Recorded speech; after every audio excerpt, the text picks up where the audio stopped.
Continuamos en Hoy por Hoy Vigo. Saludamos, como siempre, a estas horas, los martes, a los espectadores de Televigo, que queremos conocer también sus impresiones, sus inquietudes, y también queremos trasladarle pues, muchos aspectos que analizamos cada martes aquí.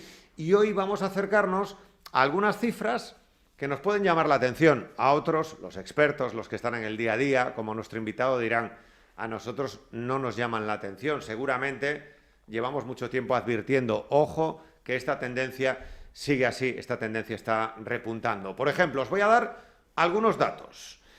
Se calcula que hay gente que ha reconocido, que ha admitido haber tenido un uso compulsivo de Internet. Estamos hablando de 1.139.000 personas aproximadamente durante este tiempo. El 62,7% de los jóvenes reconocen que pasan durante el confinamiento un mayor tiempo delante de la pantalla. Y 1 de cada 7 personas durante el confinamiento pues han sufrido un síndrome depresivo grave. Entroncando con todo esto, y ahora iremos con estadísticas de España, estadísticas de Galicia y situación y contexto en el que nos movemos. Pero para que os hagáis una idea de un estudio reciente, en Francia hay 2 millones de adictos al juego online en Francia. Es lo que ha determinado la Autoridad Nacional del Juego. ¿Y por qué ha repuntado en estos últimos meses del confinamiento?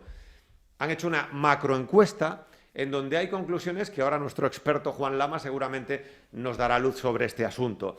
Algunos decían que porque tengo más tiempo libre. Otros porque no te preocupes que no tengo dependencia del juego online, aunque haya jugado más. La crisis económica, el aburrimiento o el cierre de las universidades y las escuelas.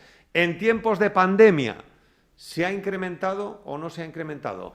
Uno de los mayores expertos que tenemos en nuestro país y que tenemos aquí en nuestra ciudad es Juan Lamas, que desde la Asociación Galega de Jugadores Anónimos y desde la Federación Española de Jugadores de Azar Rehabilitados, también como director técnico, pues tiene mucho que decir. Hola Juan, ¿qué tal? Muy buenas tardes. Hola, buenos días, Jacobo. Bueno, esa estadística de Francia, por las cifras que manejáis, ¿es equiparablemente o es equiparable a la que tenemos en España, en Galicia, Juan? Tendríamos que ver varias opciones. En estos momentos acaba de publicar el Ministerio de Sanidad, a través de la Delegación del Plan Nacional sobre Drogas, Sí. tanto la encuesta Estudes como la encuesta Edades, ¿no? Que son un poco de donde salen los datos del uso compulsivo de Internet, que no es el uso compulsivo Claro. de juego, Pero por ahí puede que empezar sí que la marca cosa, ¿no? una tendencia. Claro. Tenemos que pensar que desde el 14 de marzo todo el juego presencial se cierra durante la etapa de confinamiento y después se abre en distintas circunstancias según la comunidad autónoma, con las desescaladas progresivas que hubo, y entonces todos los usuarios de juego presencial pasan al juego online, por las razones que tú explicabas: mucho tiempo en casa, mucho tiempo delante de las pantallas, falta de alternativas de ocio que se puedan desarrollar, y dentro del juego online se produce un fenómeno, bueno, extraño no es extraño, que es que al mismo tiempo que se cierran los establecimientos presenciales, se suspenden las competiciones deportivas. Es verdad. Entonces aparece un desplazamiento de los usuarios de juego, de las apuestas deportivas que copaban, estoy hablando en el juego online, más del 40% del volumen de negocio en el juego online. Pasan a desarrollar otro tipo de juegos, juegos de casino, slots virtuales, ruleta de todo tipo, concursos incluso, que se da en el propio escenario del confinamiento y del cierre del juego presencial. Lo que es preocupante, y todos los especialistas en salud mental así lo vienen determinando, ya no es el juego, es el problema de la cuarta ola, o de la quinta, porque ahora en la cuarta parece ser que ya estamos. La quinta ola va a ser la ola de la salud mental. Claro. O sea, no se produce un aumento exponencial de la adicción al juego, pero sí que se produce un aumento de la situación anímica negativa por parte de toda la población, y sobre todo que repercute en los adolescentes. Claro, porque ahí está la base, adolescentes. Por un lado, sí es cierto que la estadística, ayer leía una en Portugal, cada vez hay más jugadores online, pero jugadores online entendido como gamers.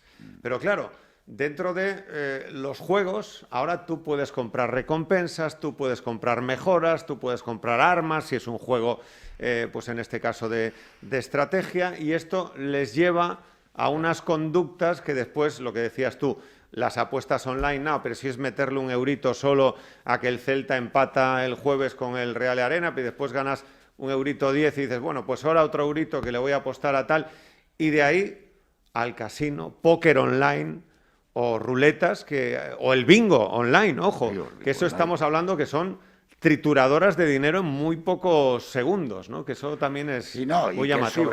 Y que sobre todo lo que dices tú, quiero decir, el tema de los videojuegos y del establecimiento de micropagos que son muy accesibles. Exacto. Y que tienen una cuantía muy pequeña, lo que están haciendo es que la dinámica del adolescente sea: si tengo dinero para pagar una ventaja o para pagar, soy mejor o puedo alcanzar más nivel. Es verdad.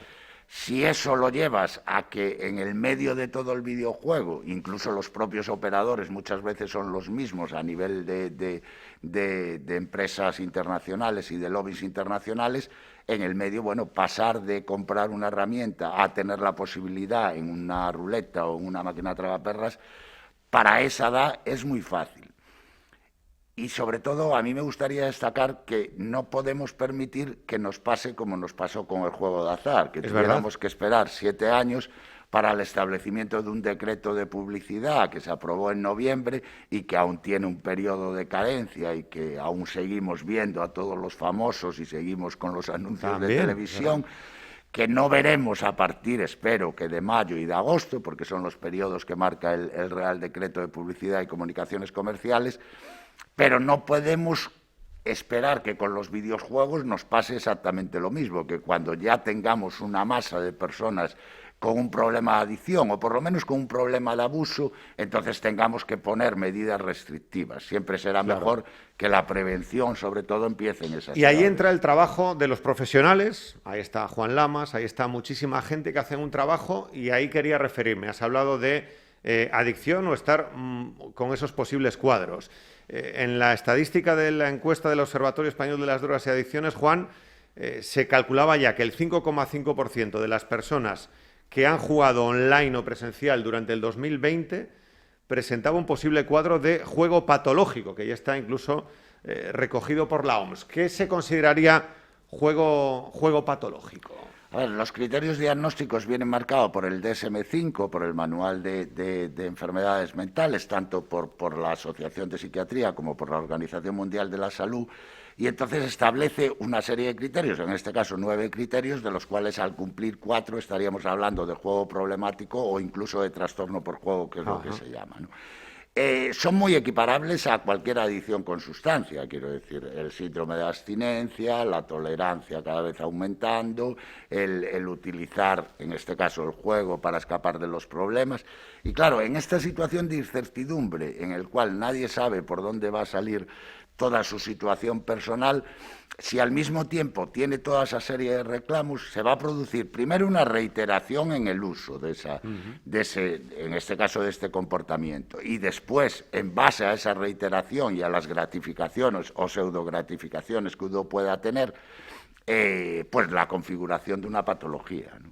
Claro, y a partir de ahí, pues ya entraríamos, ojo, no solo de los jóvenes, Juan, claro. Estamos hablando, obviamente, que ahí hay un problema muy preocupante, porque esto entroncaría, y seguiremos hablando de eso, pero claro, aquí hay personas que a lo mejor lo están pasando mal, y había una estadística que colgabais en Agaja que me llamó la atención, que es ya tema de jóvenes o personas hipotecadas, o con una hipoteca, con una carga, con una mochila derivada del juego, Juan, no de la situación o del contexto pandémico. Claro, es que tenemos que pensar que el cambio de perfil de los usuarios de juego al convertirse en personas más jóvenes son personas que no tienen un patrimonio. Quiero decir, nuestro paciente tipo hace 15 años en Agaja era un varón de 40 a 45 años que llevaba jugando 6 o 7 años, básicamente a máquinas tragaperras, y que había perdido todo su patrimonio y situaciones familiares conflictivas como divorcio o algún tipo. Ahora estamos hablando de personas entre 20 y 30 años que llevan jugando 1 año, año y medio o 2 años, básicamente apuestas deportivas y juego online, también un varón, claro, y que también se gastan todo su patrimonio. En cuantía es mucho menor, quiero decir, un estudiante que se gasta su dinero, su paga semanal, va a recurrir primero a su hucha o a su cuenta corriente, después a meter la mano en el bolso de la madre.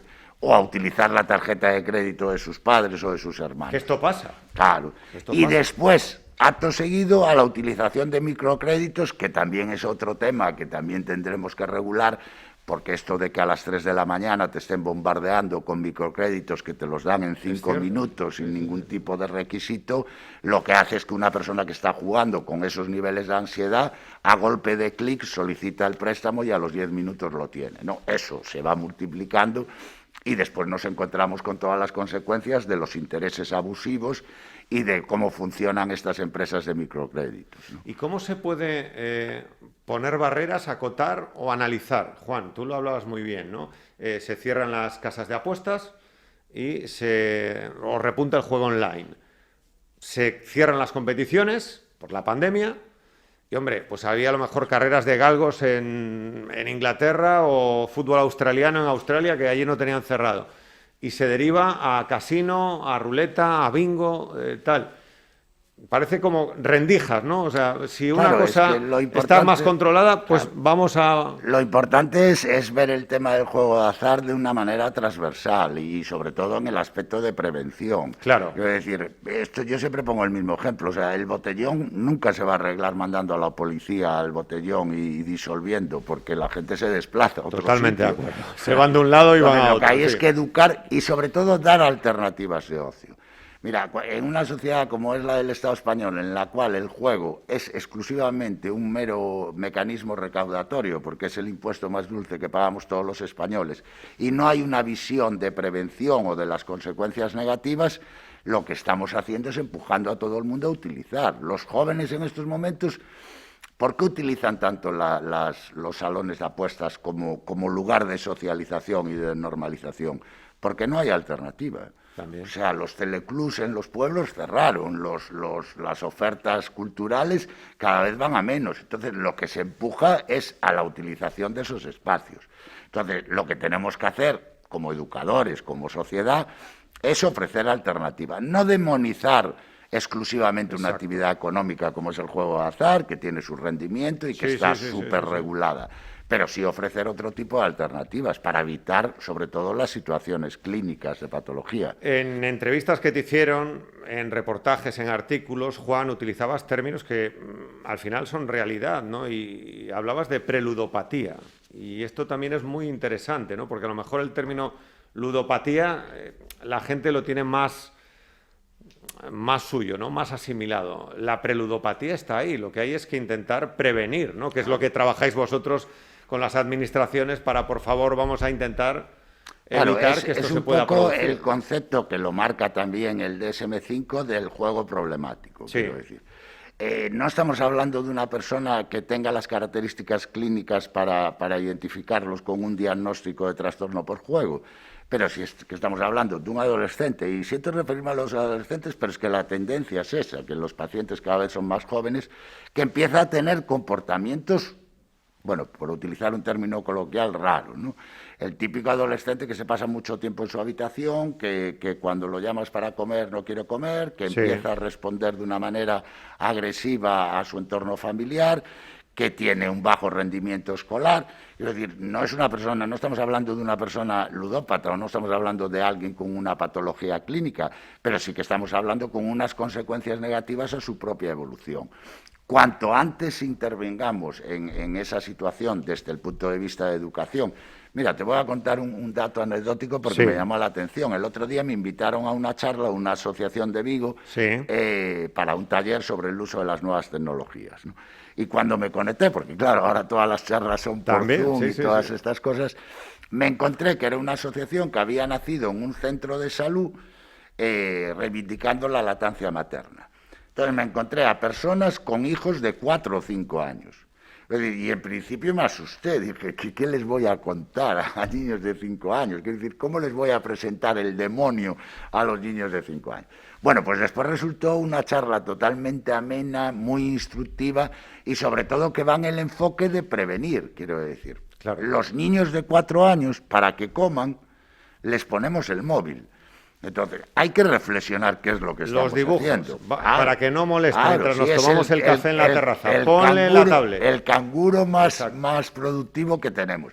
Pero eso después tiene consecuencias. El niño de 4 años va a saber a los 8 o a los 9 que con que monte una pataleta y se ponga allí, va a conseguir lo que quiere. Bueno, Juan, tú lo vivirás de cerca, vamos, todas las semanas, pero por grupos de amigos, ¿no? Que te dicen, yo no tengo hijos, ¿no? Pero grupos de amigos que te dicen, estamos negociando los padres en los famosos grupos de WhatsApp a ver a qué edad pueden tener móviles nuestro hijo, pero con qué condiciones. Es decir, que esto está, porque a lo mejor el niño con 10 años no tiene móvil, pero en clase todos tienen móvil. Entonces esto se está acelerando también. A ver también, quién ¿no? es el guapo en estos momentos que en su primera comunión no le regala un móvil. Porque está creando un excluido social. Claro, sí. En su grupo de amigos todos se manejan por móvil, entonces si tú vas de purista y dices, no, el móvil no hasta los 12, hasta los 14, hasta los 15, tienes que darle herramientas para que él se enfrente a esa Y en estos meses que no han presión de podido grupo. quedar por la pandemia, era la forma de comunicarse, Claro, entonces tenían el móvil. Pero claro, aquí entra muchos aspectos que antes era. En los niños, en esas edades, la estadística oficial la tenía por aquí, entre 10 y 15 años, más o menos, para que la gente se haga una idea. Y se hablaba siempre de su primer contacto con el alcohol, con el tabaco, con los porros, por ejemplo, o todo el tema. Pero que hay un repunte preocupante, Juan, y te lo pregunto como experto. Este informe habla de pornografía entre los 10 y 15 años, videojuegos o juego online de los gamers, pero también, algo que es muy habitual también de los padres, las series, las redes sociales, y aquí ya entroncaría con apuestas deportivas, incluso primeros flirteos, a lo mejor con los hermanos, apuestas deportivas. Sí, a ver, la edad de juego de azar, según marca el Plan Nacional sobre Drogas en estos momentos, está en los 14 años y medio. Bien, lo primero que tenemos que decir es que legalmente hasta los 18 años no pueden jugar. Claro. Entonces, cuando nos encontramos que la media es 14 años y medio, sabemos que tenemos un porcentaje de menores de edad que, siendo conocedores que no pueden utilizar el juego de azar, lo están haciendo. Si ampliamos el espectro a todos los abusos y las nuevas tecnologías, nos vamos a encontrar que cada vez es mayor, con un sesgo muy preocupante, que es la incorporación de la mujer. Hasta ahora la patología del juego era una patología casi exclusivamente masculina, por lo menos a nivel clínico, no a nivel de prevalencia, pero sí a nivel clínico, pero claramente, y entronca un poco con lo que estás diciendo, ¿no? ¿Qué utilización se hace de la mujer en los videojuegos? Ya no digo en el juego de azar, pero en los videojuegos. Siempre es la muñeca decorativa, con un aspecto muy machista, muy sexista y sin una participación directa. Sin duda. Entonces, que ahora empiecen a entrar las mujeres tanto en videojuegos como en juego de azar, va a suponer que entonces las características a la hora de intervenir van a ser distintas y va a haber que aplicar una política de género y una perspectiva de género para intentar tratarlo, ¿no? Pero digamos que a mí, como educador, lo que me preocupa es qué es lo que ofrecemos. Claro. No qué es lo que damos, porque lo que damos está clarísimo, bien, y tiene unas consecuencias positivas o negativas. Es un poco el tema de la vía telemática para relacionarnos, ¿no? O sea, claramente tiene unas ventajas y que es bueno, hay que reconocer esas ventajas, pero también tiene un problema, quiero decir, estar 20 horas delante de una pantalla, pues incluso tiene problemas a nivel físico, ¿no? Entonces, eso es lo que tenemos que poner, y para eso es lo que tenemos que ofrecer alternativas. ¿Cómo están respondiendo administraciones? ¿Cómo está respondiendo la Xunta, Gobierno Central, en esas conversaciones, debates que seguramente desde la Asociación Galega de Jugadores Anónimos o desde la Federación Española, Juan, estaréis tratando? Bueno, ponías el ejemplo, tema de publicidad, rostros famosos publicitando las horas, acotar, pero también otros muchos aspectos, ¿no? Porque esto de la inmediatez, hablábamos antes de que es, claro, una apuesta a lo mejor para el partido del domingo, ¿no? Pero si ya me meto en esto, pues ya puedo ver si gano algo inmediatamente, que es un poco lo de la lotería. Leí un experto esta mañana que decía, ¿no? No es lo mismo echar una primitiva, por poner un ejemplo, a el rasque inmediato, ¿no? Estas loterías inmediatas que también era muy yanqui y que está llegando aquí, Juan. Sí, señor, y que claramente, sigo diciendo lo mismo, todas las administraciones utilizan solo un criterio de rentabilidad económica, no un criterio de salud. Entonces, por ejemplo, los rascas de la ONCE están creando un problema grave, incluso entre los propios trabajadores de la ONCE, ¿no? Que no lo venden y les obligan a venderlo y al final lo compran ellos. Aparte de que los usuarios, bueno, por lo que decías tú, por la inmediatez, se supone que tal. Siempre el ejemplo es el mismo, quiero decir, pensemos en un décimo de la Lotería Nacional, que yo compro el lunes, el sorteo se realiza el sábado y yo puedo cobrarlo a partir del siguiente lunes, ¿no? Bien, el caudal adictivo de ese producto de juego es muchísimo menor que el de la primitiva, la Bonoloto. ¿Por qué? Porque yo la Bonoloto la puedo echar a las 7:30 de la tarde, el sorteo se realiza a las 9 y yo puedo cobrarlo el día siguiente. Entonces, cuanto más inmediatez, cuanto mayor accesibilidad, mayor caudal adictivo va a tener el juego. Claro, ¿esto dónde se ve muy bien? En el juego online. Sí, el juego online es un golpe de clic y yo puedo ir continuamente realizando otro tipo de apuestas.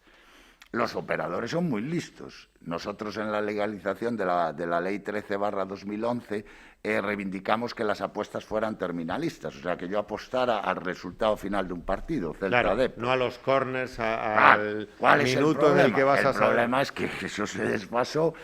Y claro, durante un partido, quiero decir, puedes cambiar apuesta. No, lo que menos apuesta es el resultado. Claro. Que llama la atención, ¿no? Claro.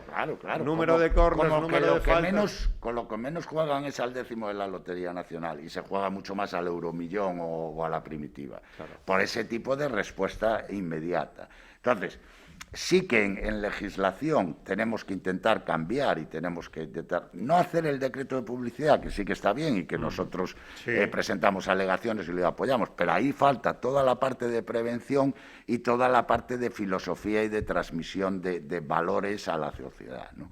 Es decir, si nosotros seguimos pensando que el sorteo de la ONCE y el sorteo de la Lotería Nacional de la Bonoloto es una noticia de interés general y entonces sale en la televisión pública a las 10 de la noche, pues no podemos pretender que los ciudadanos que no acceden a ese tipo de juego por cualquier razón, al momento se sienten en Internet y entren en otro tipo de juegos. Y el problema es el mismo, la motivación es la misma. Entonces, tenemos que conseguir que las administraciones, la administración autonómica lleva 2 años, nosotros formamos parte del grupo de trabajo para el cambio de ley, con una ley de 1985, totalmente obsoleta, totalmente obsoleta y que no refleja la casuística que estamos viviendo, ¿no?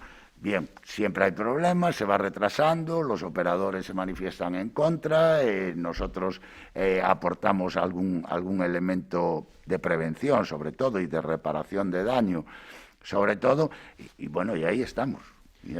Pues es muy importante escuchar tu voz, Juan, y escuchar tus reflexiones, porque seguramente muchos padres y muchas madres y muchos abuelos, muchas abuelas o muchos compañeros pues tomarán buena nota, ¿no? de todo esto que está pasando, que es una realidad, pero muchas veces, y entroncando ya para cerrar con lo de la Autoridad Nacional del Juego de Francia, ¿no? Eso de no pasa nada porque yo no tengo dependencia. Esto es el primer cuadro clínico para preocuparse, ¿no, Juan? De cuando tú crees yo controlo, ¿no? Que era lo del anuncio de las drogas, pues esto es lo mismo. Es un poco a mí nunca me va a pasar esto. Claro, es un problema yo cuando voy a muchas asociaciones, todo el mundo intenta desmarcarse, ¿no? Claro. Pues imagínate una asociación bueno, el otro día que di un taller a los scouts, ¿no? A los scouts a nivel estatal. Y me decían, bueno, eso pasará por ahí, pero los scouts, con todo el armazón que tenemos, con toda la filosofía que tenemos, con las prácticas al aire libre, a nosotros no nos pasa. Pues le pasa a cualquiera. Le pasa a cualquiera, quiero decir. Claramente no somos perfectos y claramente vivimos inmersos en una sociedad que nos emite una serie de estímulos, quiero decir. Si nosotros entramos en un supermercado, lo voy a poner en otro ejemplo, y cogemos el yogur X, por no decir ninguna marca, vamos a plantearnos por qué cogemos el yogur X. Seguramente porque tenemos un anuncio de televisión que nos dice que si mandamos la tapa nos toca un viaje al Caribe o nos puede tocar un viaje al Caribe. O los productos de la tentación, que son los que están al lado de la caja cuando esperas. A muy pocas personas se le ocurre darle la vuelta al yogur y ver la capacidad nutritiva, las calorías que tiene y los beneficios que tiene. Bueno, pues eso yo creo que a nivel de formadores, a nivel de padres, es lo que tenemos que intentar hacer. Pues es muy importante. Juan Lamas, te agradezco mucho que hayas estado aquí con nosotros en Televigo y en Radio Vigo, y gracias por explicarnos y darnos luz, que hay mucho de lo que hablar. Muchísimas gracias por estar con nosotros. A vosotros. Hemos sabido un poco más cómo combatir, pues seguramente situaciones, contextos que en nuestro día a día, en nuestro entorno, hemos vivido, y es bueno tomar muy buena nota. Gracias por estar con nosotros y volvemos en la radio en un minuto para despedir. Hasta ahora.